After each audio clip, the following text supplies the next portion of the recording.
चलिए, good morning सभी को। तो आज हम लोग विश्व के जो सबसे शक्तिशाली देश हैं उसी के बारे में हम लोग अध्ययन करते हैं। क्षेत्रफल के दृष्टिकोण से अगर इसका स्थान देखें हम लोग, तो ये विश्व का चौथा सबसे बड़ा देश है ये, ठीक है ना। क्षेत्रफल में अगर टोटल एरिया के दृष्टिकोण से देखा जाए तो विश्व का चौथा सबसे बड़ा देश के रूप में आता है। पहले नंबर पे क्या आएगा आपका?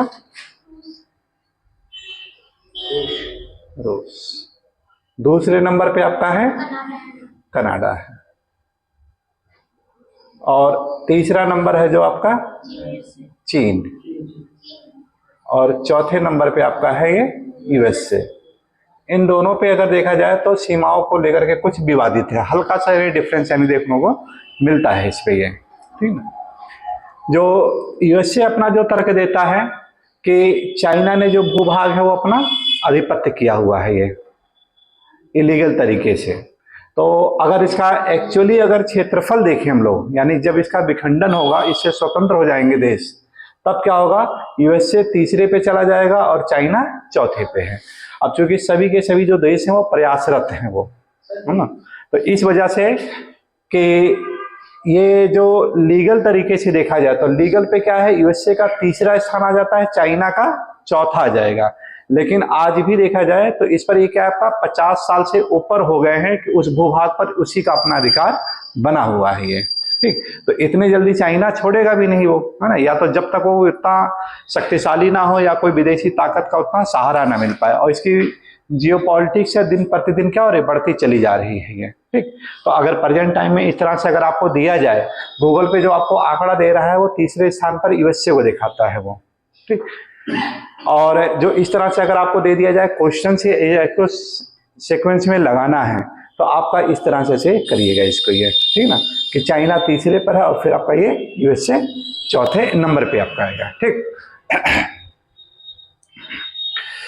तो इसकी सीमाओं की बात करें हम लोग तो उत्तर में देखिएगा यहाँ पे कि 49 डिग्री उत्तरी अक्षांश रेखा, एक तो ये है आपका ये, दूसरा आपका यहाँ पे है महान झील, और जो तीसरा जो आपका आता है सेंट लॉरेंस नदी।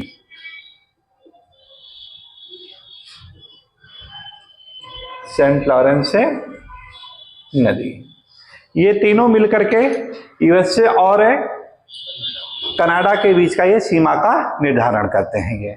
अब तक का देखा जाए जो सीमा है, जो सबसे लंबी है अंतर्राष्ट्रीय सीमा, वो किसके साथ है? कनाडा और यूएसए की ही अभी तक की है, ठीक। साउथ की बात करें तो साउथ में एक नदी आती है रियो ग्रांडे नदी। रियो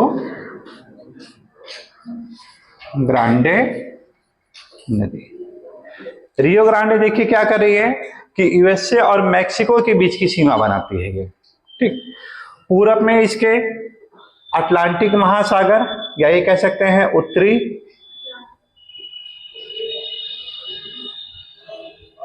अटलांटिक महासागर, और जो पश्चिम में है इसके प्रशांत महासागर। और प्रशांत में देखा जाए कौन सा आपका है? उत्तरी प्रशांत महासागर आपका ये स्थित है ये, ठीक। तो इस प्रकार उत्तर में पूरा का पूरा भू क्षेत्र से संबंध है। दक्षिण में देखा जाए तो रियो ग्रांडे जो नदी है इसके द्वारा आपका इसकी सीमा संरक्षित है। यहां पे आपका है मैक्सिको की खाड़ी है ये, मैक्सिको की खाड़ी। और इसका जो तटीय क्षेत्र है, चाहे अटलांटिक महासागर हो और चाहे प्रशांत महासागरीय क्षेत्र है, दोनों ही काफी महत्वपूर्ण है ये, ठीक। अंतर्राष्ट्रीय व्यापार को बढ़ावा देने के लिए इधर से ये देखें तो आपका अटलांटिक महासागर के जो जलयान मार्ग है उनको यानी काफी ओपन किया हुआ है, और इसी प्रकार पश्चिम में देखें हम लोग तो प्रशांत महासागर के जो उनको एशिया के साथ यानी संलग्न करने का प्रयास किया है ये। तो इस प्रकार इसकी जो सीमाएं हैं जल की वो काफी ज्यादा महत्वपूर्ण हो जाती है ये, ठीक। प्राकृतिक दृष्टिकोण से अगर इसको विभाजन करें हम लोग,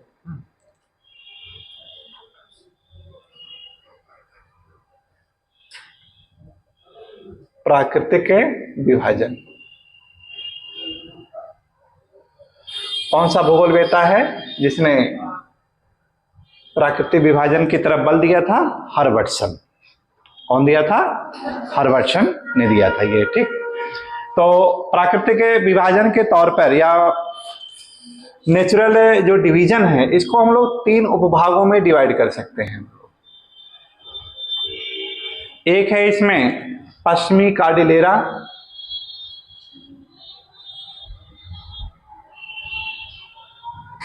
पश्चिमी कार्डिलेरा भाग। दूसरा जो पार्ट है इसका मध्य निम्न मैदानी क्षेत्र, और जो तीसरा पार्ट है पूरब का अपलेशियन पर्वत।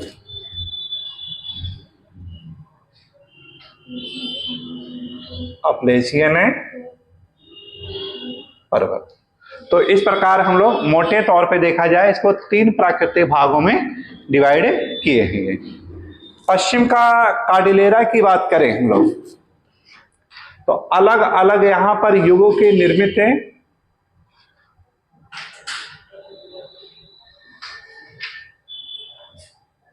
निर्मित पर्वतों का समूह है। ये पर्वतों का समूह देखने को मिलता है। इसी में एक आपका आएगा तटीय पर्वत आता है।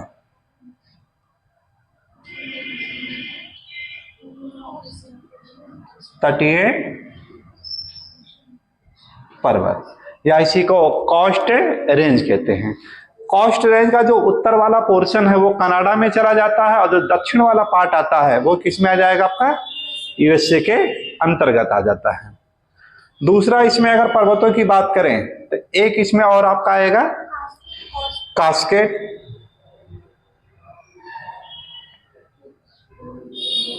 कास्केड पर्वत है।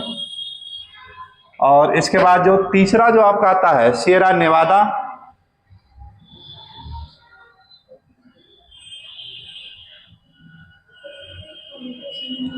सियरा नेवादा। और जो चौथा आ जाता आपका वो रॉकीज।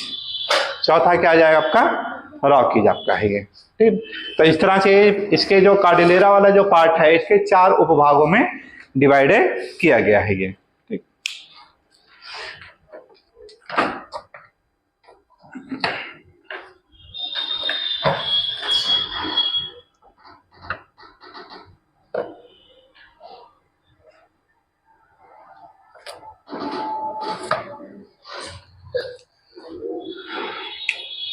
कासगेड की जो सबसे ऊंची चोटी का नाम बताया गया था आपको?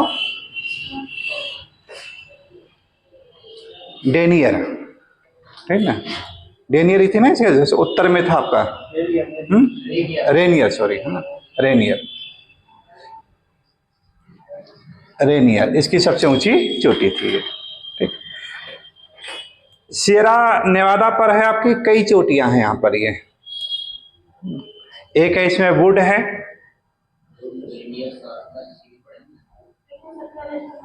एक minute, Rainier would Shasta cascade पे आता है ना, रेनियर वुड और शास्ता, ये इसके ऊपर था आपका ये, ठीक। तो जो आपका ये पश्चिमी वाशिंगटन वाला जो एरिया आता है वो, हाँ, पश्चिमी वाशिंगटन, उस वाले भाग में देखिए आपका यही आपका कासगेड का आपका विस्तार यहाँ देखने को मिलता है ये। देखिएगा मैप में आप लोग, जहाँ पे पश्चिमी वाशिंगटन वाला जो क्षेत्र है, ठीक, रेनियर वुड और शास्ता, ये 3 आपके यहाँ पे है।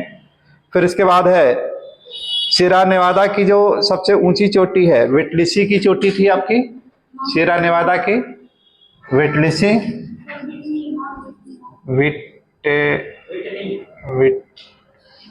Whitney, mount Whitney. मानचित्र में देखा जाए तो कुछ इस तरह से आपको ये नजर आएगा। ये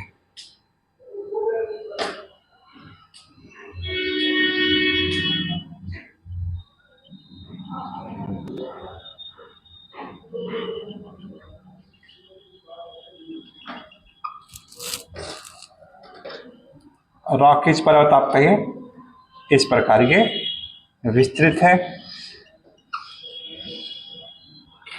और ये कुछ पार्ट है इसका, ये तटीय वाला क्षेत्र जो चला जाता है। ये ऐसे आपके 4 पर्वतों का समूह देखने को मिलता है। ये ठीक, ये आपका है कोस्टल पर्वत है, ये रॉकीज हो गया, ये आपका कास्केड पर्वत हो गया, इधर आपका ये सीरा नेवादा वाला ये क्षेत्र आ जाता है।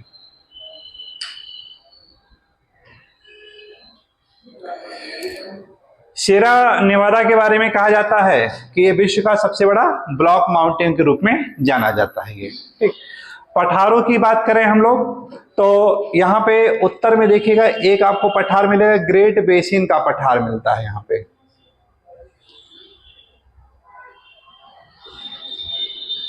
ग्रेट बेसिन का पठार।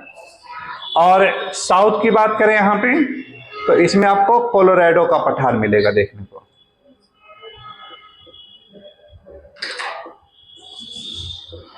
कोलोराडो का पठार। और इसके पूर्वी भाग की बात करें हम लोग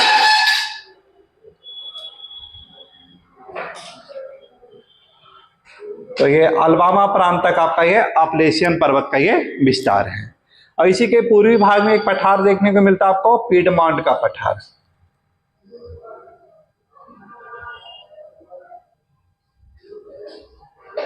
पीडमॉन्ट का पठार देखने को मिलता है। ठीक, तो ये तो इसका यानी कि भौगोलिक स्वरूप हो गया, जो कि पश्चिमी कार्डिलेरा से रिलेटेड इधर हो गया, आपका अपलेशियन पर्वत से संबंध में इधर हो गया। मध्य वाला जो भाग है ये काफी ज्यादा महत्वपूर्ण आपका है। तो एक स्लोप आपका देखिए इधर आपका मिलेगा पूरब की तरफ, पश्चिम की तरफ, एक का यानी मिलेगा आपका पूरब की तरफ, है ना। 2 स्लोप मिलते हैं।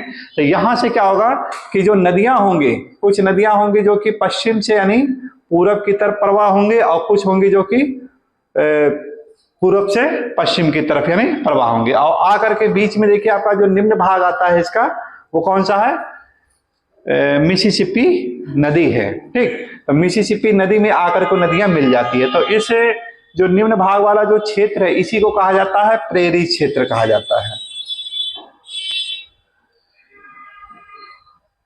प्रेरीज मैदानी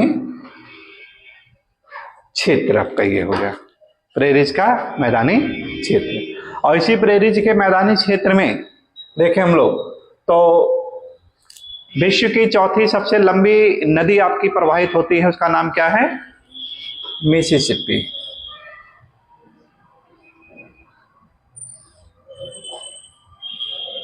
मिसिसिपी ये प्रवाहित हो रही है। ठीक,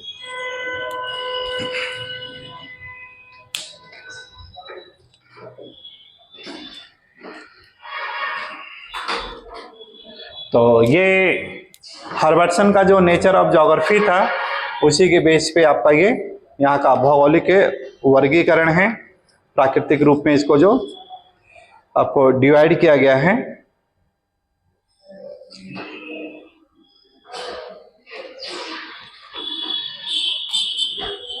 अब बात आती है कि इसको हम लोग अध्ययन क्यों करते हैं, प्राकृतिक रूप को जो विभाजन करते हैं, फिर इसका अध्ययन करने का औचित्य क्या है ये।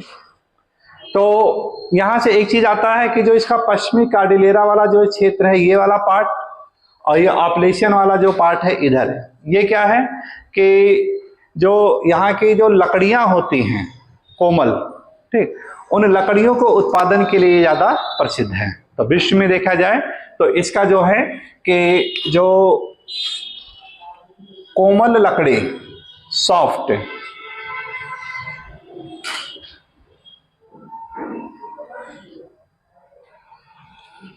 इसका यानी उत्पादन काफी ज्यादा होता है। वृक्ष होते हैं जो, तो उनसे कोमल लकड़ियां होती है, उनको चिराई उराई करना, उनसे सोफा सेट अलमीरा का बनाना, ये चीज काफी आसान हो जाता है।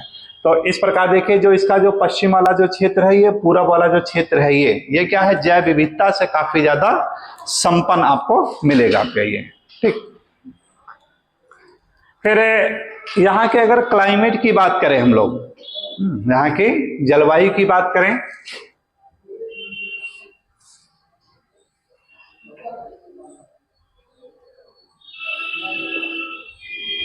तो इसका जो पश्चिमी वाला भाग है, जहां पे देखिए आपका 30 डिग्री से लेकर के 45 डिग्री उत्तरी अक्षांश,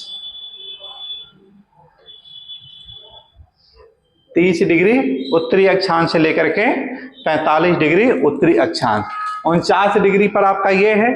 और इसी के नीचे आते हैं हम लोग, लगभग ये आपका ये 45 डिग्री ये हो जाता है। और ये इसके नीचे से आपका 23.5 डिग्री कर्क रेखा गुजर रही है, 30 आपका लगभग ये चला जाता है। तो ये जो बीच वाला जो क्षेत्र आपको मिलेगा ये पार्ट है। यहीं पर देखिए क्या होगा, आपका पछुआ हवाएं चलती हैं यहाँ पे। यहाँ क्या चलती हैं? पछुआ हवाएं चलती हैं ये।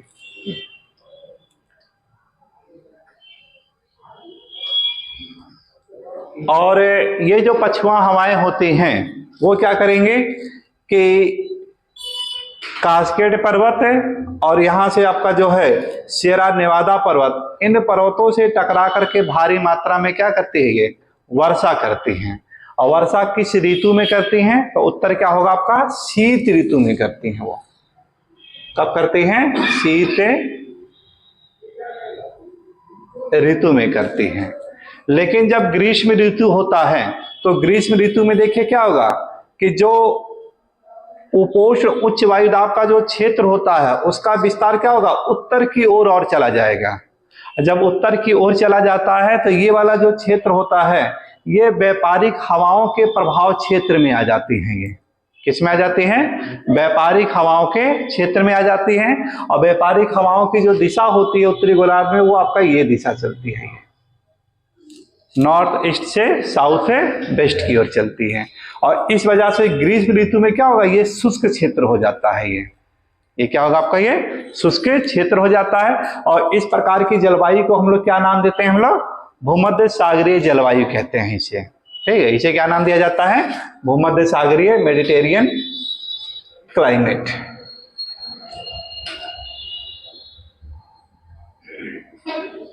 मेडिटेरियन क्लाइमेट इसी को नाम दिया गया है ये। ठीक, तो इस प्रकार देखिए क्या होगा कि 30 और 45 के बीच में हम लोगों ने सीखा किस प्रकार, यानी ये जो क्षेत्र होता है कैलिफोर्निया वाला जो क्षेत्र होगा, शीत ऋतु में कैसे ये पछुआ हवाओं के प्रभाव में आ जाता है और ग्रीष्म ऋतु में कैसे ये आपका ये व्यापारिक पवनों के प्रभाव में आ जाता है। तो एक निष्कर्ष क्या निकलता है, पेटियों का यानी खिसकाव, पेटियों का क्या होगा, खिसकाव। जो उपोष्ण उच्च वायुदाब का जो क्षेत्र होगा ग्रीष्म ऋतु में वो आपका 30-35 पे ना स्थापित होकर के 40-45 तक स्थापित हो जाता है। और वहीं पर देखें कि शीत ऋतु में उपोष्ण उच्च वायुदाब का जो क्षेत्र होता है वो 30-35 से खिसक करके और यानी साउथ की तरफ यानी चला जाता है, यानी कर्क रेखा के आसपास चला जाता है।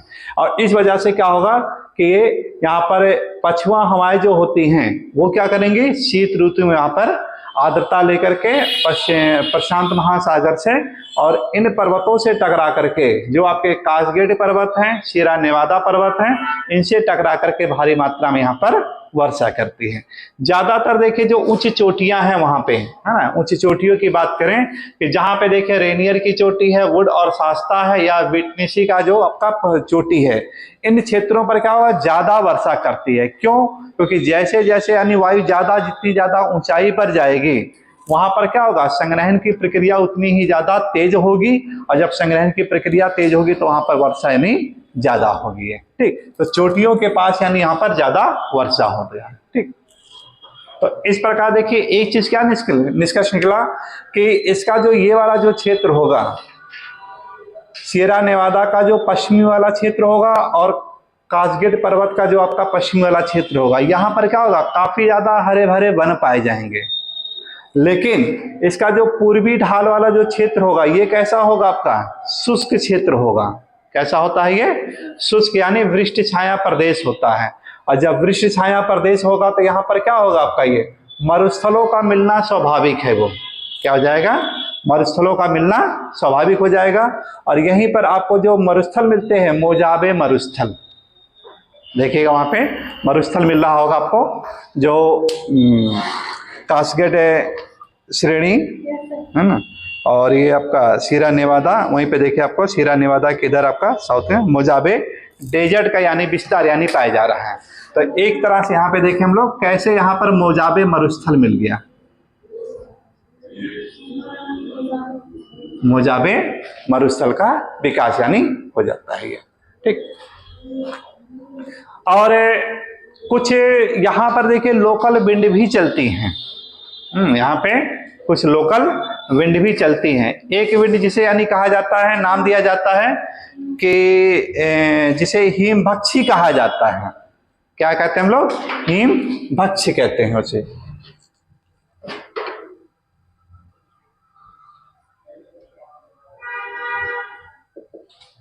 चिनुक, खूब हवा, ये पूछा जाता है क्वेश्चन चिनुक के बारे में।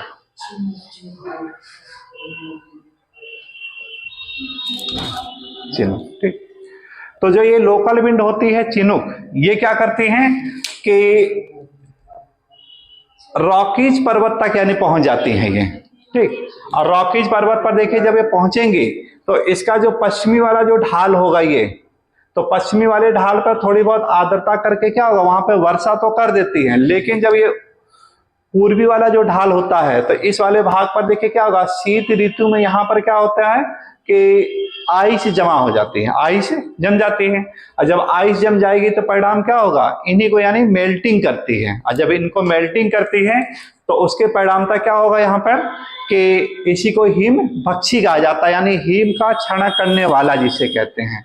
यानी ये एक गर्म हवा है और गर्म हवा जाकर के ठंडे क्षेत्र में क्या होगा, वहां के तापमान को यानी कम कर देता है, और तापमान को कम करने से क्या होगा, वहां पे उसको मेल्टिंग करने का प्रयास करता है, ठीक है।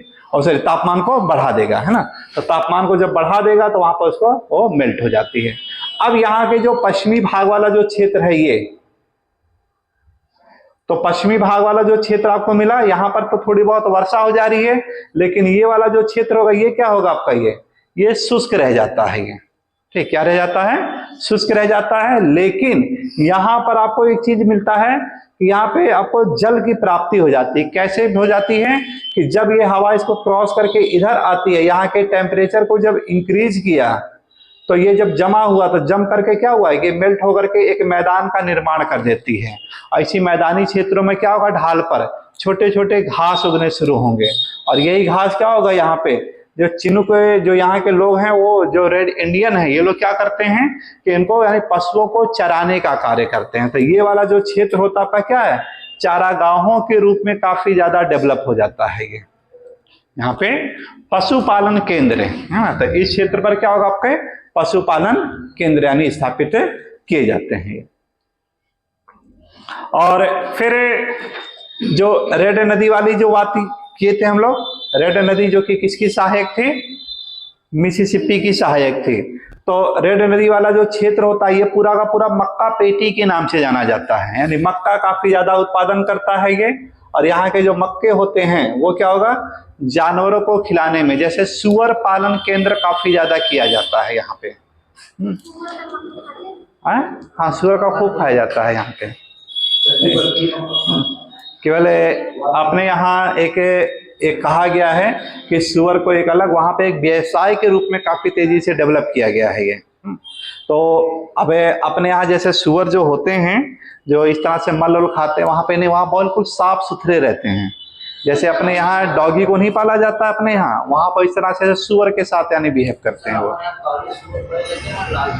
हाँ, और काफी हैवी सुअर होते हैं। एक एक सुअर जो होते हैं लगभग यानी 100-150-200 किलो के आसपास, इतने ज्यादा हैवी बिल्कुल बॉडी। तो वो एक व्यवसाय के रूप में इसको डेवलप करना है, ये चीज यहाँ पे की जाता है, जो अर्थव्यवस्था का यानी एक साधन हो जाता है। तो वो सब कहाँ पर मिलेगा आपका, ये इसी पे यानी जो रॉकीज का जो पूर्वी वाला ढाल है, इन क्षेत्रों पे भारी मात्रा में मिलता है। तो दो कारण हो जाते हैं, एक तो देखिए क्या होगा कि जो आइस मेल्टिंग हुआ वो, और मेल्टिंग होने से वहां पे घास उगाना, ठीक। और दूसरा क्या हो जाता है आपका कि मक्का पेटी, तो मक्का पेटी से क्या हो जाता है, वहां से उसके जो अनाज होते हैं, जो ग्रेन होते हैं, जो पौष्टिक है, उसके यानी जानवरों को खिलाना। तो ये चीजें यानी इसके डेवलप अर्थव्यवस्था का सबसे बड़ा एक कारण देखने को मिलता है ये, ठीक।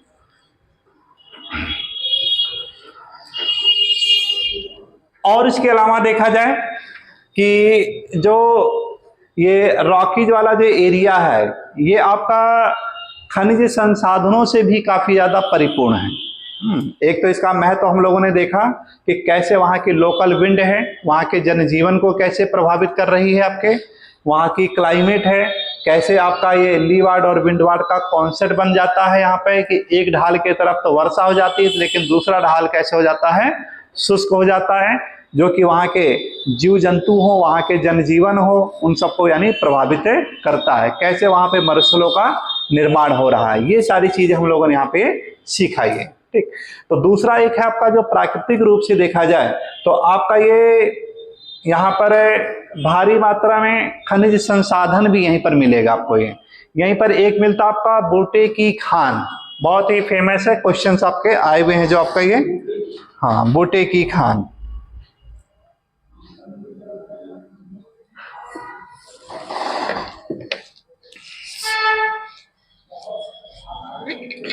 मोंटाना प्रांत देखिएगा इसमें आप लोग,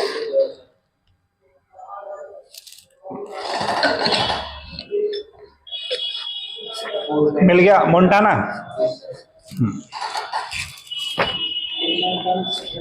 तो जहां पे देखिए मोंटाना है वहीं पे आपका मध्य भाग में इसको लिख देगा बूटे की खान।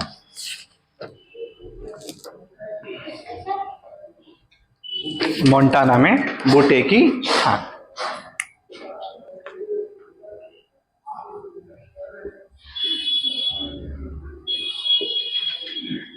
क्वेश्चन पूछा गया आपका आया हुआ है कि बूटे की खान किसके उत्पादन के लिए जाना जाता है, तो उत्तर क्या बताएंगे आप लोग, कॉपर के प्रोडक्शन के लिए विश्व प्रसिद्ध है ये। ठीक, और मिनीसोटा प्रांत की जो बात कर रहे थे, मिनीसोटा का जो उच्च भूभाग था आपका, वहां पर एक आपको पाया जाता है मेसाबी रेंज की बात किए थे हम लोग।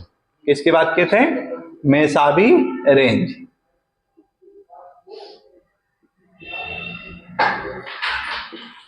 मेसाबी रेंज है, तो यही मेसाबी रेंज है जो कि आयरन ओर के लिए विश्व प्रसिद्ध है। सबसे ज्यादा यहाँ का जो लो एस का उत्पादन करता है वो कौन है आपका, मेसाबी रेंज। तो दो यहाँ की खान यानी विशेष रूप से आपको ध्यान में रखना है ये। ठीक, तो ये सब कहां पर आपका जो पश्चिम वाला जो क्षेत्र है आपका ये कार्डिलेरा, उसी कार्डिलेरा वाले क्षेत्र में आपको इसका ये देखने को मिलेगा आपका ये। तो एक आपका बूटे की खान और दूसरा आपका है मेसाबी की खान। तो एक कॉपर के लिए प्रसिद्ध है, तो दूसरा आपका है आयरन ओर के लिए विश्व प्रसिद्ध है ये। इसका पूरब वाला क्षेत्र देखें, ये वाला पार्ट है ये। ठीक, अपलेशियन। तो अपलेशियन देखिए आपका क्या है कि यहाँ का प्राचीनतम अवशिष्ट पर्वत का उदाहरण मिलता है ये। कैसा है ये, प्राचीनतम अवशिष्ट का उदाहरण मिलता है। और इसका जो पेंसिल्वानिया वाला जो क्षेत्र आता है ये इरिज हिल के साथ जो लगा हुआ है आपका, यहीं पर आपको देखे पेंसिल्वानिया मिलेगा आपको ये।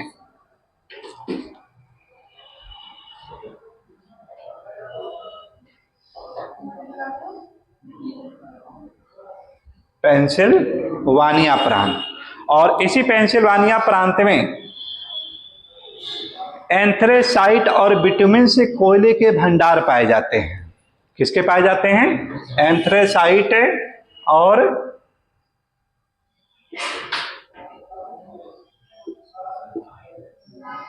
विटामिन्स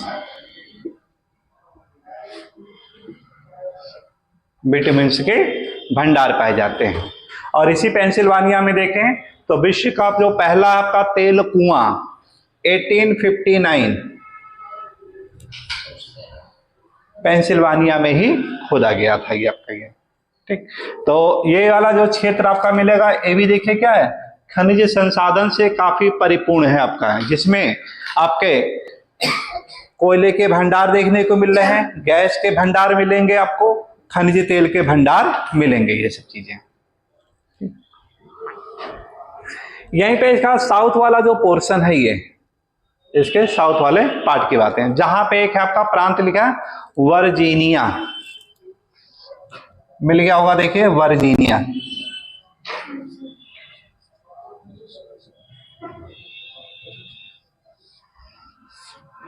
वर्जीनिया प्रांत में इसके अपक्षय और अपरदन से, जो कि ब्लैक सॉइल का रूप है आपका, काली मिट्टी, ठीक, तो इसके अपक्षय अपरदन से यहाँ पर जो पीडमान का जो पठारी क्षेत्र आपका होता है, यहाँ पर भारी मात्रा में उसका यानी निक्षेप हुआ है, और निक्षेप होने से वहां पे काली मृदा जैसी यानी जो है उसका यानी स्वरूप देखने को मिलता है। और जो काली मृदा होती है उसमें देखिए क्या होगी, इसकी विशेषता क्या होती है कि सूखने पर क्रैक हो जाती है, नमी धारण करने की क्षमता काफी ज्यादा होती है। और जब नमी धारण करने की क्षमता काफी ज्यादा होगी तो परिणामता देखिए क्या होगा, वहां पर तंबाकू की खेती भारी मात्रा में की जाती है।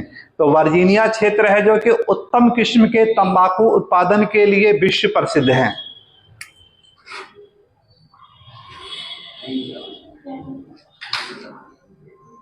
वर्जीनिया आपका विश्व के सबसे उत्तम किस्म के जो तंबाकू होते हैं वहां पर ये उत्पादन किए जाते हैं।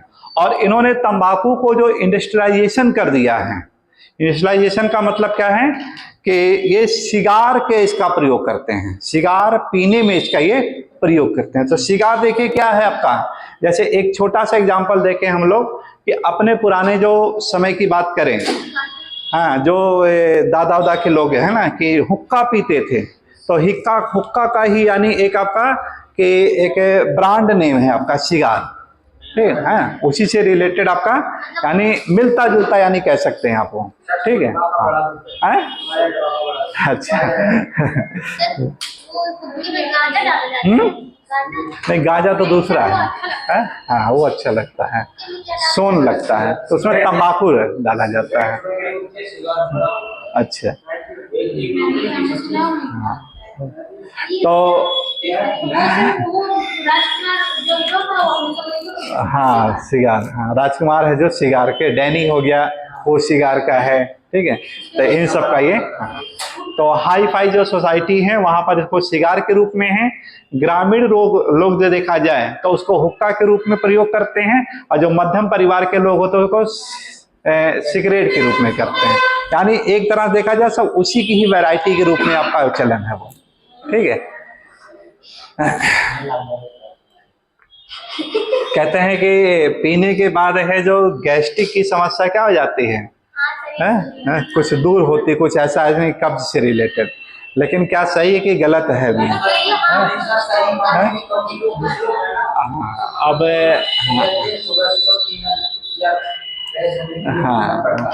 हाँ, अरे बहुत लोग तो ऐसे हैं बिना तंबाकू खाए फ्रेश नहीं हो पाते हैं, ऐसा है, ठीक। तो लेकिन अब आप लोग भूगोल के विद्यार्थी हैं, तो आप लोग खुद ही बताएंगे क्या ये वास्तव में सही है कि एक लत है ये, है ना? क्योंकि देखिए है क्या, जितने भी तंबाकू होते हैं तो तंबाकू में आपकी जो पीएच वैल्यू, अगर आप कभी लोग इसको नाप कर देखिएगा, पीएच वैल्यू उसकी क्या होती है, बहुत ही कम होती है, यानी 4-3 ऐसे होता है ये। तो जब पीएच वैल्यू कम हुआ तो क्या होगा, आपका एसिडिक प्रवृत्ति की हुई, और एसिडिक प्रवृत्ति आपको क्या करेगा ये, आपके गैस्ट्रिक की समस्या को और बढ़ा देता है वो, ठीक है ना, गैस्ट्रिक की समस्या को और बढ़ा देता है। तो एक साइंटिफिक तरीके से देखा जाए तो आपके क्या है ये, गैस के लिए यानी एक समस्या यानी पैदा करता है ये। लेकिन लोगों को एक लत लग जाती है, कहते हैं नहीं इसके बिना यानी समस्या, उनको यानी शौच यानी करने में समस्या आती है, है? तो वही बात आती है स्वाद के लिए, हाँ नींद अच्छी आ जाती है। एक्चुअली वो करता क्या है कि हमारे जो स्नायु जो तंत्रिका तंत्र होती हैं उसको संवेदनहीन कर देती है हल्का सा वो, ठीक है ना, सेंसलेस हो जाती है। और इससे क्या होगा, जो टेंशन वेंशन होता है, दिमाग पे ज्यादा जो जोर देते हैं, वो सब क्या होगा, कम हो जाता है। यही चीज है इसका है ये, ठीक। तो मैक्सिमम जो लोग हैं, है ना, जो सिगरेट विगरेट अगर पी रहे हैं, तो मान के चलिए कि बहुत हाई फाई जैसे लगता है वो, लेकिन उनको टेंशन उतना ही ज्यादा है वो, है ना, यानी अंदर से क्या है, खुश नहीं है, केवल बाहरी रूप से आपको दिखा रहे हैं कि हम बहुत अच्छे हैं, उनके ब्रांडेड कपड़े रहेंगे, ब्रांडेड सूट रहेगा, ब्रांडेड बूट रहेगा, लेकिन अंदर से क्या रहेगा, बहुत ज्यादा खोखले रहते हैं वो, है ना, ये तो अगर किसी के व्यक्तित्व को पहचानना है कि किसी की पर्सनालिटी कैसी है, तो उसके खान पान, उसके रहन सहन से आप अच्छी तरीके से आप लोग क्या है जान सकते हैं, है ना। बहुत सारा ऐसा देखते हैं आप लोग इस तरह से, तो आप उसके पर्सनालिटी को आप पकड़ सकते हैं, है ना, कि उसकी एक्चुअली लाइफ क्या है और उसकी यानी एक जो आर्टिफिशियल लाइफ है वो क्या है। वो तो आपके सामने जो आपको ये रिप्रेजेंट करते हैं ये लोग, ये आर्टिफिशियल लाइफ होती है। एक्चुअल लाइफ उनकी क्या होती है, बहुत ही वीकनेस होती है वो, ठीक है। तो इस तरह से जो तंबाकू का सेवन है हमारे लिए काफी ज्यादा हार्मफुल होता है ये। तो वर्जीनिया इसका ज्यादा यानी उत्पादन करता है ये, ठीक। लेकिन फिर ये भी कहा जाता है किसी के खान पान पे कभी यानी टिप्पणी नहीं करना चाहिए। अगर कोई खा पी रहा है उसको खाने दीजिए आपको।